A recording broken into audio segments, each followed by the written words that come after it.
DNA मित्रों, नेपाल में Gen Z के आंदोलन के बाद क्या होगा? नेपाल की कमान कौन संभालेगा? अब ये सस्पेंस खत्म हो गया है। अब नेपाल की पहली महिला चीफ जस्टिस रह चुकी सुशीला कार्की थोड़ी देर बाद एक सादे समारोह में नेपाल के अंतरिम प्रधानमंत्री पद की शपथ लेने वाली। नेपाल में तख्ता पलट के 3 दिन बाद आर्मी, राष्ट्रपति और जैनजी नेताओं की कई बैठकों के बाद यह फैसला लिया गया और इसी के साथ नेपाल में जैनजी आंदोलन का एक चरण पूरा हो गया, जिसमें ओली सरकार की विदाई और उनकी जगह नए अंतरिम प्रधानमंत्री का चेहरा सामने आ गया। कल जैनजी की जल्द फैसला लेने की चेतावनी के बाद नेपाल के राष्ट्रपति रामचंद्र पौडेल, नेपाल के सेना प्रमुख अशोक राज सिंहदेल के ऊपर इसका फैसला करने की सबसे बड़ी जिम्मेदारी थी।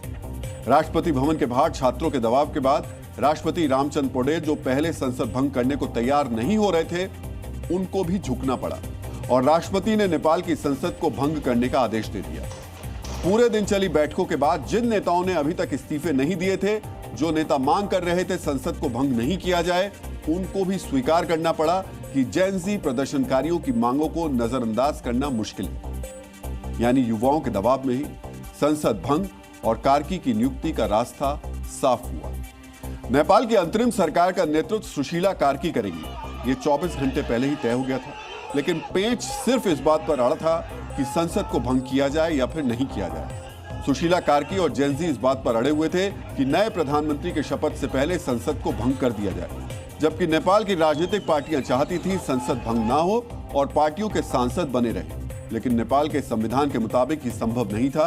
यानी नेपाल की राजनीतिक पार्टियों ने आखिर तक कोशिश की कि संसद से पूरी तरह उनकी विदाई ना हो, लेकिन आंदोलन करने वाले जैनजी चेतावनी दे रहे थे। इसके बाद सेना प्रमुख ने अशोक राज सिंहदेल और राष्ट्रपति और राजनीतिक पार्टियों इनको समझा दिया।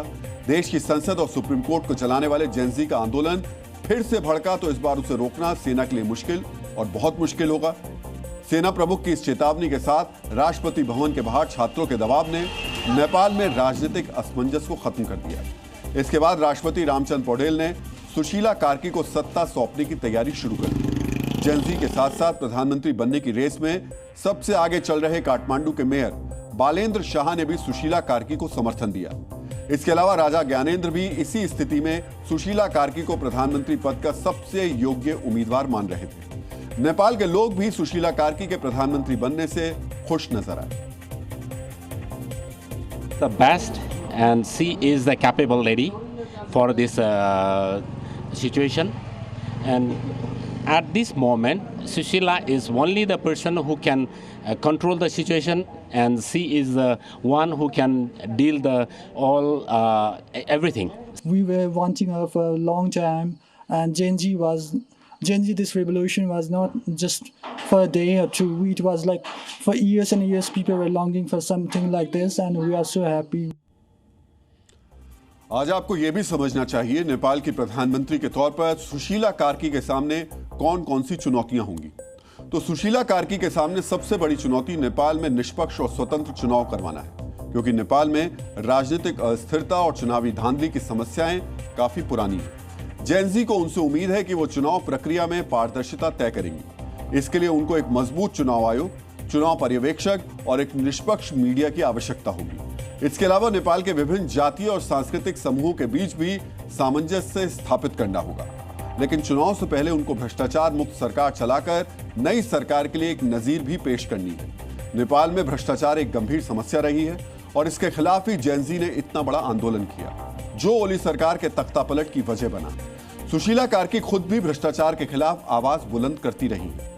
वो ये भी मानती हैं कि सरकारी कर्मचारियों और नेताओं के लिए सख्त कानूनी कार्रवाई और भ्रष्टाचार के मामलों की तुरंत सुनवाई जरूरी है। उनका मुख्य न्यायाधीश के तौर पर पुराना अनुभव इसमें उनके काम आ सकता है। जैनजी के आंदोलन के दौरान 51 लोगों की मौत हुई। सुशीला कार्की ने शपथ से पहले ही शर्त रख दी कि जैनजी आंदोलन के दौरान जो मौत हुई है, जिससे आंदोलन हिंसक हुआ, उसके दोषियों को सजा मिलनी चाहिए। अपने कार्यकाल में उन्हें इस बात पर भी सुनिश्चित करना होगा, नहीं तो जैनजी के सवालों का सामना करना उनके लिए मुश्किल होगा। सुशीला कार्की के सामने जैनजी से तालमेल बिठाने की भी चुनौती होगी। जैनजी का एक वर्ग चाहता है वो प्रधानमंत्री ना बने। उनकी उम्र को मुद्दा बनाया गया था, लेकिन अब उनको जैनजी से तालमेल बनाकर काम करना होगा। उन्हें अपनी बात रखने के लिए एक मंच देना और उनकी समस्याओं पर ध्यान देना सुशीला के लिए एक अहम चुनौती हो सकती है। शिक्षा, रोजगार और सामाजिक न्याय जैसे मुद्दों को इस पीढ़ी ने जिस तरह उठाया है, उनको नए प्रशासन से ज्यादा उम्मीद होगी। नेपाल में बेरोजगारी की समस्या एक बड़ा मुद्दा रही है और इसे हल करना एक बड़ी चुनौती है। ये खासकर युवाओं के लिए चिंता का विषय है। लेकिन इस समय सुशीला कार्की की मुख्य जिम्मेदारी चुनाव करवाना और नई सरकार का गठन करवाना है।